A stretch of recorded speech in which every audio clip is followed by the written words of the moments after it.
দিন যত যাচ্ছে কর্মব্যস্তময় জীবন যেন আরও দ্রুতগতির হয়ে যাচ্ছে। যেখানে প্রতিযোগিতা বেশি সেখানে জীবনের গতি অনেক বেশি। এখানে মাটির রাস্তা পাওয়া যায় না, খেলার মাঠ, পুকুর, নির্মল বাতাস পাওয়া যায় না। আসসালামু আলাইকুম, চলুন দেখে নেওয়া যাক আজকের ভিডিওটা। আশা করি আপনাদের ভালো লাগবে।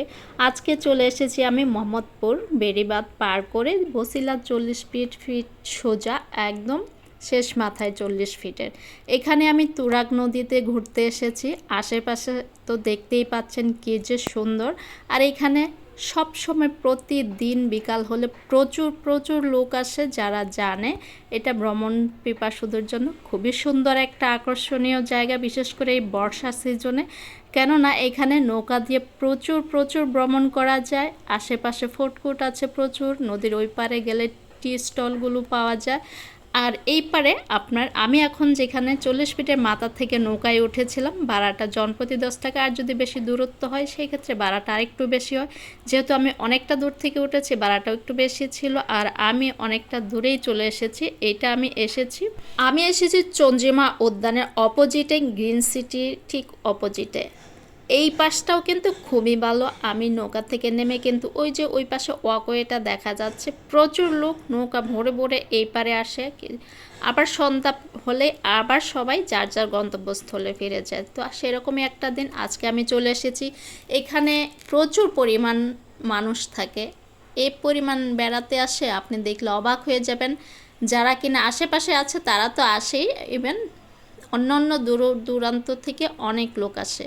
আমি তো আজকে চলে এসেছি দেখে তো আমার খুবই ভালো লাগছে। এই যে নৌকা ভরে ভরে কিন্তু লোকজন ঘুরে বেড়াচ্ছে, এইটা দেখে তো আরও বেশি ভালো লাগবে। এই যে সূর্যটা মনে হচ্ছে যেন নদীতেই ডুবে যাচ্ছে, এত সুন্দর একটা দৃশ্য। আর আমি এখানে বেশিক্ষণ ছিলাম না, কেননা সন্ধ্যা হয়ে যাচ্ছে, তাড়াতাড়ি ফিরতে হবে। এই পারে চলে এসেছি, যদিও আজকে ফুড কোর্টগুলোতে যাইনি। আপনার চন্দ্রিমার এখানে গ্রিন সিটিতে ফুড কোর্ট আছে প্রচুর, চাইলে এখানে সময় কাটানো যায়। মাঝে মধ্যে এইভাবে আমি চলে আসি যখনই হাতে সময় থাকে, একটু রিক্রিয়েশন, একটু ভালো লাগা, কিছু সুন্দর সময় কাটাইতে এখানে চলে আসা। আপনারাও আসবেন, আপনাদেরও ভালো লাগবে। খুব বেশি দূরে না, একদম 3 রাস্তার মাথা থেকেই কিন্তু রিক্সা বা যে কোনো কিছু দিয়ে আপনি আসতে পারেন। রিক্সাটাই বেশিরভাগ আসে। আশা করি আসলে আপনাদের অনেক বেশি ভালো লাগবে। এই যে এত সুন্দর সুন্দর দৃশ্যগুলো দেখতে পাওয়া যাবে খুব কাছ থেকে। এটা একদমই কাছে আমাদের, খুব বেশি দূরে না, যে কারণে আমরা প্রায়ই সময় চলে আসি। আশা করি আপনাদের আজকের এই ভিডিওটি ভালো লাগবে। আর এইদিকে তো সূর্যটা ডুবেই যাচ্ছিল। সবাই ভালো থাকবেন, সুস্থ থাকবেন। আসসালামু আলাইকুম, আল্লাহ হাফেজ।